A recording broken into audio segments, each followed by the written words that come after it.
Cette semaine, le monde de la finance nous a servi un festin d'actualité plus épicé qu'un curry indien. Prenez votre plus belle fourchette, on découpe tout ça ensemble. Lundi, Rigetti Computing débarque sur le marché quantique comme Vin Diesel dans Fast and Furious, en drift et avec style. Pendant que Google parade avec sa puce Willow capable de résoudre en 5 minutes des calculs qui prendraient 10 septillions d'années, oui, ça existe comme nombre, Rigetti joue les outsiders malins. Leur stratégie ? Se concentrer sur des applications ciblées comme l'optimisation des chaînes d'approvisionnement et la chimie quantique. Résultat, plus 19,93% en bourse. Et avec les 2,7 milliards de dollars promis par le gouvernement américain pour la recherche quantique, Rigetti peut continuer à rêver en grand.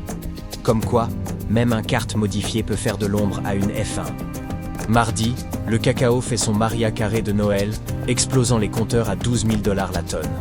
L'Afrique de l'Ouest nous fait une météo façon Grinch, pluie diluvienne, chaleur excessive, la totale. Les stocks fondent plus vite qu'une tablette de chocolat oubliée au soleil, atteignant leur plus bas niveau depuis 1978. L'ICCO annonce un déficit record de 478 000 tonnes et les réserves ne couvrent plus que 27% de la consommation mondiale. À ce rythme-là, le chocolat chaud va bientôt coûter plus cher que le champagne millésimé. Mercredi, le trio infernal de la tech, Microsoft, Apple et Nvidia, nous prépare un feu d'artifice pour 2025, visant le club très select des 4 000 milliards de valorisation. Microsoft croule sous la demande de cloud, 33% de croissance, dont un tiers lié à l'IA.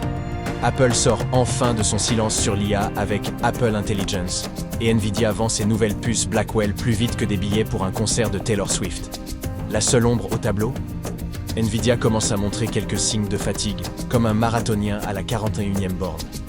Jeudi, on découvre l'Adaptive Cybercycle, un indicateur technique qui promet de nous transformer en DJ du trading. Imaginez un peu, 77% de taux de réussite sur le Bitcoin, 25% de rendement annuel et seulement 39% de drawdown max. C'est comme avoir David Guetta au platine de votre portefeuille. L'indicateur s'adapte automatiquement au cycle du marché, comme un caméléon qui aurait fait HEC. Vendredi, Renault nous sort sa meilleure présentation PowerPoint pour annoncer moins de télétravail et moins de congés. La direction veut réduire l'écart avec les meilleurs compétiteurs.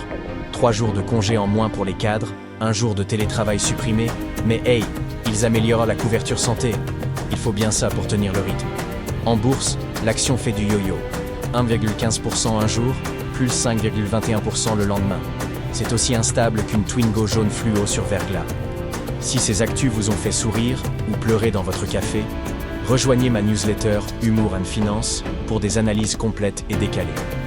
Cette semaine, vous pourrez notamment retrouver mes articles détaillés sur la course quantique de Rigetti, l'épopée chocolatée du cacao et les ambitions démesurées du trio tech.